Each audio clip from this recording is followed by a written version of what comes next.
ശരിക്കും ഈ വീട് ഒരു പോസിറ്റീവ് എനർജിയാണ്.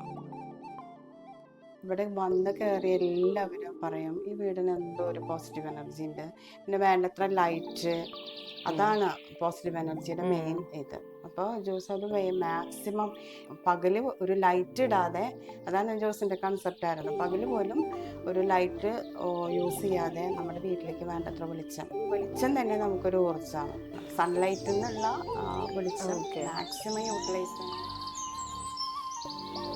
പൊതുവെ ഇങ്ങനെ ഒരു പുതിയൊരു വീട്ടിലേക്ക് കയറുമ്പോൾ നമുക്ക് അതൊന്ന് സിങ്ക് ആവാൻ കുറച്ച് സമയം എടുക്കുന്നു ഞാൻ കേട്ടിട്ടുണ്ട്. അങ്ങനെ ഒരു ടൈം നിങ്ങൾക്ക് എടുക്കേണ്ടി വന്നോ? അതോ പെട്ടെന്ന് സിങ്കായി. സാധാരണ കിച്ചണൊക്കെ ആയിട്ടാണ് സിങ്ക് ആവുന്നത്. അത് കിച്ചണിന് വെച്ച് വേണ്ടത്ര ലൈറ്റും സ്ട്രക്ചറും നമുക്ക് ഒരു പോസിറ്റീവ് എനർജിയാണ്. സോ ഫാർ ഹാപ്പിയാണ്. ഹാപ്പിയാണ്. ഓക്കെ.